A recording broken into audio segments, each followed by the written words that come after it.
Assalamualaikum warahmatullahi wabarakatuh. Perkenalkan, nama saya Cut Nurhasni. NPM saya 2206 1010 262. Saya dari Prodi Pendidikan Sejarah. Di sini saya akan mereview tentang sejarah Indonesia jilid 1 bab 2, yaitu masa berburu dan mengumpulkan makanan tingkat sederhana. Masa berburu dan mengumpulkan makanan tingkat sederhana kala Pleistosen yang berlangsung selama beberapa juta tahun merupakan masa yang terpanjang yang dilalui manusia dalam sejarah kehidupannya. Keadaan alam yang tidak stabil serta silih berganti dalam bentuk fisik, iklim, dan sebagainya. Perburuan dan pengumpulan makanan menjadi kegiatan pokok sehari-hari dan peralatan dari batu, kayu, dan tulang dipakai untuk keperluan kegiatan tersebut. Di Indonesia, cara hidup berburu dan meramu makanan secara sederhana dialami oleh manusia jenis Pithecanthropus atau Homo erectus dan manusia wajah atau Homo sapiens. Selama kala Pleistosen ini, keadaan bumi pada kala Pleistosen. Keadaan lingkungan fisik perlu diketahui terlebih dahulu untuk memberikan gambaran tentang keadaan alam yang bersifat anorganis seperti tanah, iklim, air, dan segala macam peristiwa alam yang berhubungan dengan ketiga hal tersebut, yang semuanya sangat memengaruhi manusia. B. Alam, binatang, dan tumbuh-tumbuhan. Gambaran tentang kehidupan serta lingkungan hidup hewan pada kala Pleistosen dapat disusun dari fosil-fosil hewan yang pernah ditemukan. Pada umumnya, hewan-hewan yang hidup pada kala ini merupakan hasil evolusi dari hewan-hewan pada masa sebelumnya, khususnya zaman Tersier. Menilik sejarah evolusi organik di bumi dapat diketahui bahwa zaman Kenozoikum atau Paleosen sampai Kolosen merupakan masa puncak perkembangan hewan menyusui atau mamalia dari berbagai macam fosil yang ditemukan. Dapatlah diketahui bahwa hampir semua jenis hewan mengalami proses evolusi. Dalam proses perkembangannya dari zaman ke zaman yang berlangsung jutaan tahun lamanya. 1. Meganthropus. Fosil manusia purba yang paling primitif yang pernah ditemukan di Indonesia disebut Meganthropus paleophanicus.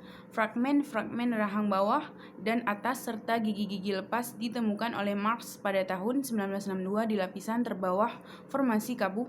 Temuan-temuan yang didapat kemudian mungkin ada yang dapat digolongkan ke dalam Meganthropus, seperti gigi-gigi lepas yang masih dalam penelitian, karena Pithecanthropus, fosil manusia yang paling banyak ditemukan di Indonesia ialah fosil Pithecanthropus, sehingga dapat dikatakan bahwa kala Pleistosen di Indonesia didominasi oleh manusia tersebut. Pithecanthropus hidup pada Pleistosen awal dan tengah, dan mungkin juga Pleistosen akhir.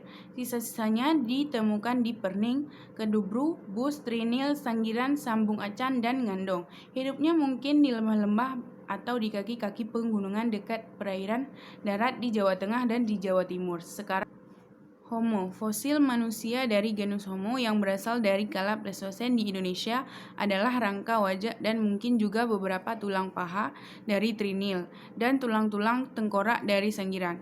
Homo menurut definisi yang dipakai di sini mempunyai ciri-ciri yang lebih progresif daripada Pithecanthropus. Isi tengkoraknya bervariasi antara 1000 sampai 2000 cc dengan nilai rata-rata antara 1350 sampai 450 cc.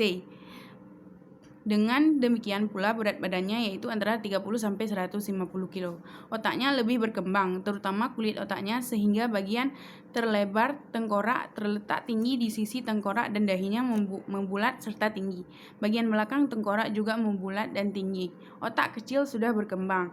Lebih jauh pula, otot tengkuk sudah banyak mengalami reduksi karena tidak begitu diperlukan lagi dalam ukuran yang besar. Kapak perimbas. A. Asia Tenggara dan Asia Timur. Di antaranya perkakas batu hasil buatan manusia Pleistosen. Yang menonjol di Indonesia ialah kapak perimbas, yakni sejenis kapak yang digenggam dan dibentuk masif. Teknik pembuatannya pada umumnya masih kasar dan tidak mengalami perubahan dalam waktu yang panjang. Perkembangannya di Indonesia dimulai kira-kira pada tingkat akhir Pleistosen tengah sampai kira-kira permulaan Holosen. Alat serpih. Di dalam konteks perkembangan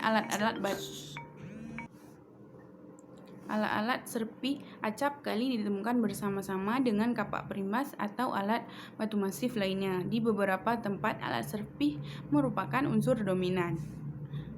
Dan kemampuan membuat alat.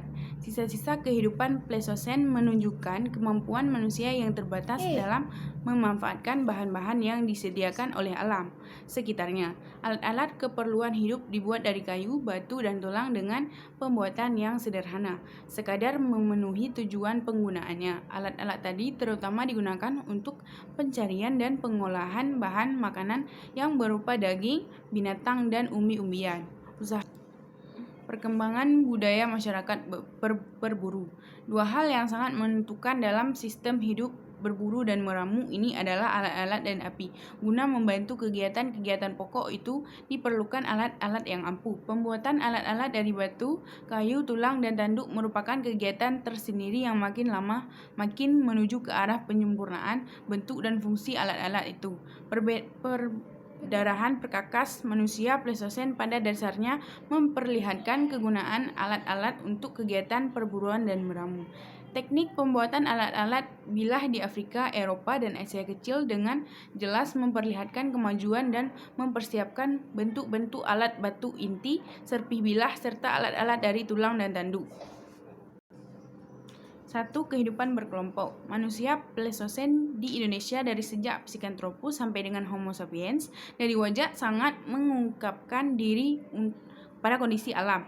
Daerah-daerah yang diduduki manusia itu harus dapat memberikan cukup persediaan untuk memungkinkan kelangsungan kehidupan. Oleh karena itu, tempat-tempat yang menarik untuk didiami waktu itu ialah cukup mengandung bahan-bahan makanan dan air, terutama di sekitar tempat-tempat yang sering dikunjungi atau dilalui oleh binatang. Tempat-tempat semacam ini berupa padang rumput dengan semak belukar dan hutan kecil yang terletak dengan sungai atau danau. Di sinilah binatang-binatang dengan leluasa mencari makanan, mengejar mangsa, dan melepaskan dahaga.